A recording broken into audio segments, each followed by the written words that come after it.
Bonjour les premières.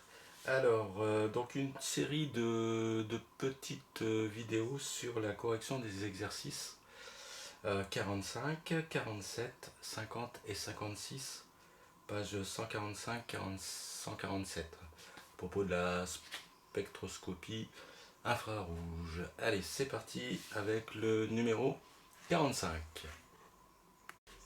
Donc cet exercice 45, première question, donnez la formule semi-développée de cet acide, l'acide décanoïque. Donc c'est un acide carboxylique, donc il a une fonction c'est acide carboxylique sa fonction, mais il y a un groupe bien connu des acides carboxyliques, c'est double liaison O et une liaison OH. Alors, donc il y a 10 carbones, 1, 2, 3, 4, 5, 6, 7, 8, 9 et 10.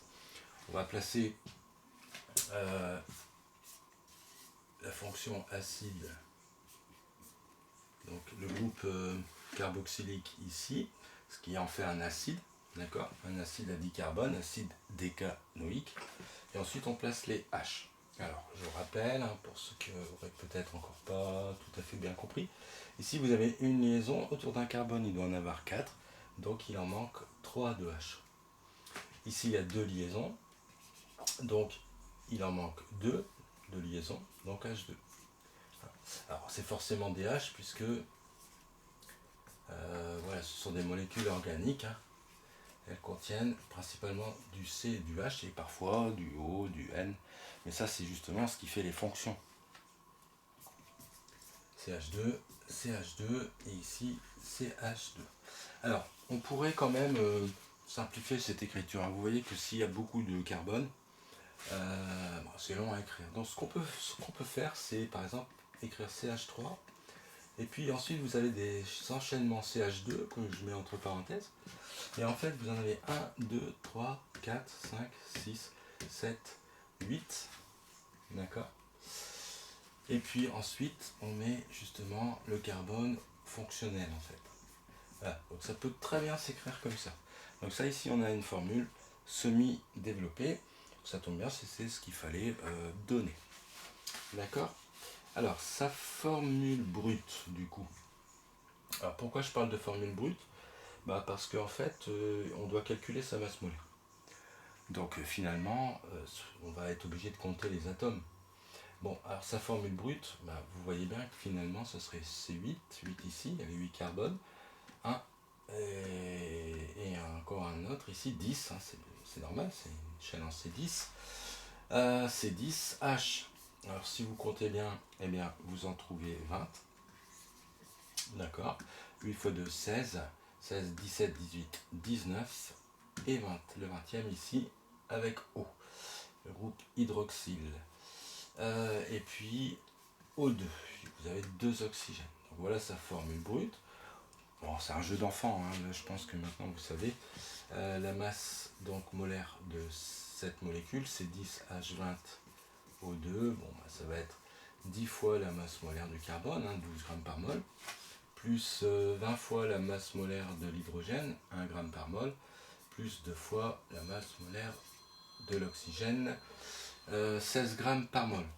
Et bon, quand vous faites le calcul, vous trouvez 172 grammes mol moins 1 gramme par mol. Voilà, bon ça maintenant il n'y a vraiment plus de soucis. Quelque chose qui, vous voyez, c'est quelque chose qui est très très important. Ensuite, le 2, le 2 finalement c'est du calcul qu'on pourrait faire en exercice de maths aussi, c'est des pourcentages. Enfin, cela dit, dans un cas concret en tout cas. Donc les acides gras représentent environ 8% de la masse du lait de chèvre. Donc si vous voulez, la masse, comment je l'ai appelé sur mon exercice, acide gras, d'accord, je vais dire AG, c'est 8%, d'accord, donc 8 sur 100 multiplié par la masse du lait. Donc la masse du lait, par exemple, M lait.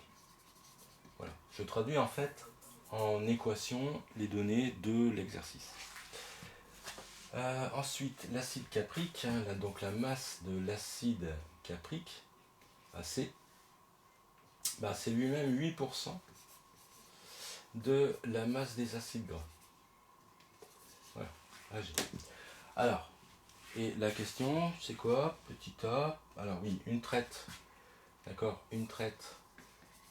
Donc ça donne 500 grammes de lait.